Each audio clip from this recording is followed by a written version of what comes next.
আপনি বাংলাদেশের জন্য বা আপনার পরবর্তী লক্ষ্যগুলি কি সারা পৃথিবীর জন্য? আপনি তো শুধু বাংলাদেশ নিয়ে ভাবেন না যে আপনি আসলে কি করতে চান বা কেমন দুনিয়া চান বা কেমন বাংলাদেশ চান সেটা আপনার কি লক্ষ্য এই মুহূর্তে? ওই যে বললাম যে এটাই হলো আমাদের স্বপ্নের বীজতলা। যেগুলো যে আমাদের স্বপ্নগুলো একটা আসে, একটা নতুন আইডিয়া আসে।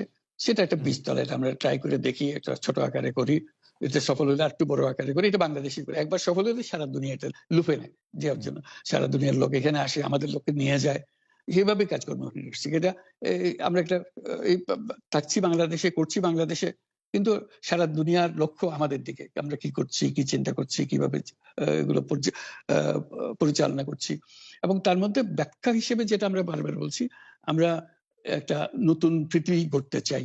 সেই পৃথিবী হচ্ছে ৩ শূন্যের পৃথিবী। এটাও বহুবার বলা হয়েছে, তার উপরে হুম, বই লিখেছি। ৩ শূন্যের পৃথিবী কি হবে?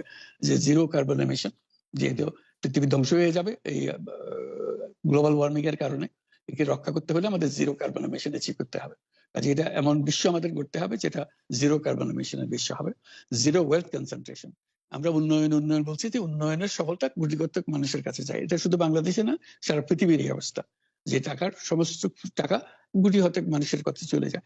দুনিয়ার যত সম্পদ আছে এই মুহূর্তে, তার 90% যে সম্পদ, এটা হয়তো 5% লোকের কাছে। কাজে 90% 5% লোকের কাছে রয়ে গেল। এবং আগামী দিনে এটার পরিবর্তন অন্যভাবে। হুম, 90% এর জায়গায় এটা 95% হয়ে যাবে। ওই 5% এর জায়গায় এটা 3% হয়ে যাবে। অর্থাৎ লোকের সংখ্যা কমে যাবে, হুম। সম্পদের পরিমাণ তাদের কাছে অনেক বেড়ে যাবে। এটি হলো বর্তমান অর্থনীতির কাঠামো। আমরা বলছি যে এই কাঠামো যতদিন থাকবে এই পৃথিবী টিকতে পারবে না। আরেকটা হলো জিরো আনএমপ্লয়মেন্ট। বিশেষ করে আমরা যেটা জোর দিয়ে বলি সেটা হলো যে এই যে আর্টিফিশিয়াল ইন্টেলিজেন্স, এটা পৃথিবীকে ধ্বংস করে দেবে। কাজেই তার আগে আমাদেরকে ঠিক করতে হবে টেকনোলজিকে আমরা কতদূর নিয়ে যাব, কোথায় সীমারেখা টানবো, এটা ঠিক করতে হবে। সেই পৃথিবীর নাম দিয়েছি আমরা ৩ শূন্যের পৃথিবী, ৩-0 ওয়ার্ল্ড। আমরা একটা পৃথিবী গড়তে চাই যেখানে এই যে zero wealth concentration, zero unemployment এবং জিরো ওয়েলথ আর্টিফিশিয়াল সরি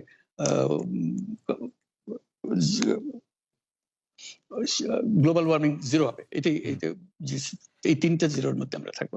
তো সেটা এখন বিভিন্ন দেশে এটা পর্যালোচনা বৈঠক হচ্ছে। বিভিন্ন বিশ্ববিদ্যালয়ে সেটা নিয়ে আলোচনা হচ্ছে। আমাদেরকে আমন্ত্রণ জানাচ্ছে। আমরা সেগুলো বিশ্বকে বোঝানোর চেষ্টা করছি। এটার বড় নিয়ামক হবে সোশ্যাল বিজনেস। এই সোশ্যাল বিজনেস এর মাধ্যমে এগুলো করা যাবে। কারণ সোশ্যাল বিজনেস সঙ্গে আসছে। সোশ্যাল বিজনেস এবং কত জায়গা থেকে কত ভিন্নভাবে এগুলো প্রসার করা হবে সেটা আমাদের উপর আমাদের দায়িত্ব হয়। আমরা এগুলো ব্যাখ্যা করি। আমাদেরকে বিভিন্ন বিশ্ববিদ্যালয়ের মারফতে হয়। ১০৭ টা বিশ্ববিদ্যালয়ের এখন সোশ্যাল বিজনেস সেন্টার আছে। এটার নাম হলো সাধারণত ইউনুস সোশ্যাল বিজনেস সেন্টার নামে পরিচিত হয়। নিত্য নতুন বিশ্ববিদ্যালয়ের হুম, সঙ্গে যুক্ত হচ্ছে। সর্বশেষ যেটা কিছুদিন আগে আমরা পত্রিকায় দিয়েছিলাম যে finance university of hmm, Russia, finance university Moscow, তারা বলছে যে আমরা এখানে ইউনুস সোশ্যাল বিজনেস সেন্টার করব এবং আপনাকে একটা দায়িত্ব দিব। একটা ইন্টারন্যাশনাল অ্যাডভাইজারি কমিটি আমাদেরকে বানিয়ে দেবেন এবং আপনি সারাক্ষণ এটা তদারকি করবেন। সেটা এই সপ্তাহের মধ্যে আরেকটা বৈঠক হবে, তাদের সঙ্গে জুম মিটিং হবে যে তারা অগ্রসর হচ্ছে। অর্থাৎ এটার গতি শুধু সীমাবদ্ধ কোনো বিশেষ ধরনের কাজে না। চায়না এটার একটা অগ্রগামী দেশ, যেটাতে সোশ্যাল বিজনেস নিয়ে তারা বহু পরিমাণ মনোযোগ দিচ্ছে। কাজেই এইটা দুনিয়ার ডানে বাঁয়ে উত্তর দক্ষিণে সবার কাছে আছে। কাজে সেটাকে আমরাকে তুলে ধরছি। এটার আমাদের বড় বক্তব্যটা হলো যে বর্তমান যে কাঠামোর উপরে বিশ্ব পরিচালনা হচ্ছে, সেই কাঠামো সেই বিশ্ব এটা আত্মঘাতী একটা বিশ্ব। এটা নিজেকে বিলুপ্ত করা ছাড়া এটার কোনো গতি নেই, যে পদ্ধতি আমরা এগোচ্ছি। কাজে এই বিলুপ্ত হওয়ার আগে যদি আমরা নতুন কাঠামো করতে পারি, নতুন সভ্যতা গড়ে তোলা, এই নতুন সভ্যতা গড়ে তোলার জন্য এই সমস্ত আয়োজন হচ্ছে। সেই কারণেই এই পৃথিবীর এত ইন্টারেস্ট দেখছেন, যে হুম, আলোচনা দেখছেন, যে তারাও অনুভব করে যে এটার একটা রাস্তা বের করতে হবে। আমরা একটা রাইট। রাস্তা বের করেছি। এটা তাদের কাছে সম্পূর্ণ মনে হচ্ছে নাকি আরো এডিশন দরকার হবে, কিন্তু তারা এটার মধ্যে জড়িত হতে চায়, তারা করছে। তার সঙ্গে আমরা ৩-0 ক্লাব, আমরা বলছি যে এটা শুধু মুখে কথা বললে হবে না, এটা কার্যে পরিণত করতে হবে। পাঁচজন সদস্য নিয়ে ইয়ুথদের মধ্যে প্রচার করার জন্য, যুবকদের মধ্যে প্রচার করার জন্য, ১২ বছর বয়স থেকে ৩৫ বছর বয়স পর্যন্ত এই হুম, বয়সের মধ্যে এই যে ৫ জন মিলে একটা ক্লাব করবে, ৩-0 ক্লাব। তাদের অঙ্গীকার হবে আমি হুম, ব্যক্তিগতভাবে কার্বন এমিশন জিরো করব, আমি ব্যক্তিগতভাবে ওয়েলথ কনসেন্ট্রেশনকে বন্ধ করব, আমি ব্যক্তিগতভাবে আনএমপ্লয়মেন্টকে বন্ধ করব। এটা ব্যক্তিগত, আমি এমন কিছু কাজ করব না যাতে এগুলো প্রসারিত হওয়ার সুযোগ পায়। কাজে 5 জনে প্রত্যেকে এটা যখন সফল করবে তাদেরকে বলা হবে 30%। এই 5 জন যদি 30% হতে পারে এবং আরো ক্লাব যদি 30% সৃষ্টি করতে পারে, আমাদের বক্তব্য হলো তাহলে আমরা 30 বিশ্ব গড়তে পারবো। কারণ পুরো জিনিসটা সৃষ্টি করছি আমরা নিজেরাই ব্যক্তিগতভাবে। এই যে ওয়েস্ট, আমরা এই যে ওয়েস্ট, প্রচুর ওয়েস্ট, আমরা বর্জ্য, এই বর্জ্যতেই আমরা শেষ হয়ে যাব। কাজে আমি বর্জ্যের প্রথম, আমি যদি 30 ক্লাব করি, প্রথম কাজ হলো আমি যে জিনিস আমার দরকার নেই সেই জিনিস আমি কিনবো না। কারণ কিনলে এটা ফেলে দিতে হবে, একসময় না একসময় ফেলতে হবে, বর্জ্য প্রতিষ্ঠা। কাজে বর্জ্যকে পরিত্যাগ করার জন্য আমাকে প্রস্তুতি নিতে হবে। যদি আমার নেহাত দরকারই হয় তাহলে আমাকে সেটা সীমিত করতে হবে, রিডিউস ইট, তারপরে রিইউজ ইট, আবার নতুন করে ব্যবহার করে থাকে, নতুন ভঙ্গিতে আসো। তারপরে হলো যে রিসাইকেল ইট, আবার এটাকে কাজের মধ্যে লাগিয়ে দিল। এইগুলো প্র্যাকটিস করতে হবে। এই যে প্রত্যেক যুবক, যারা তরুণরা এগিয়ে আসছে, কাজে শিক্ষা ব্যবস্থার মধ্যে একটা বড় পরিবর্তন আনতে হবে।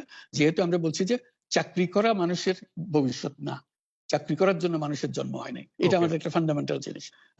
এটা হলো যে আমরা সবাই এন্টারপ্রেনিয়ার, আমরা উদ্যোক্তা, আমাদের জন্ম হয়েছে উদ্যোক্তা হিসেবে, কিন্তু আমরা জোর করে শিখাচ্ছি তোমাকে ভালো করে লেখাপড়া করো, তোমার চাকরি করতে হবে।